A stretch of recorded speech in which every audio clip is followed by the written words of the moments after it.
It might be a familiar progression, transpiring on many worlds. A planet newly formed placidly revolves around its star. Life slowly forms. A kaleidoscopic procession of creatures evolves. Intelligence emerges, which, at least up to a point, confers enormous survival value. And then, technology is invented. In a flash, they create world-altering contrivances. Some planetary civilizations see their way through, place limits on what may and what must not be done, and safely pass through the time of perils. Others, not so lucky or so prudent, perish. This is one reason that in the long astronomical perspective, there is something truly epical about now. This is the first moment in the history of our planet when any species, by its own voluntary actions, has become a danger to itself, as well as to vast numbers of others.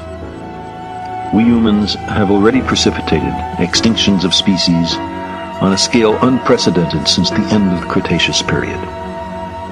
But only in the last decade has the magnitude of these extinctions become clear, and the possibility raised that in our ignorance of the interrelations of life on Earth, we may be endangering our own future.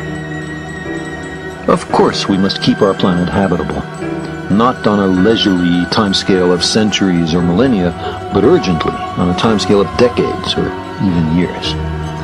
This will involve changes in government, in industry, in ethics, in economics, and in religion.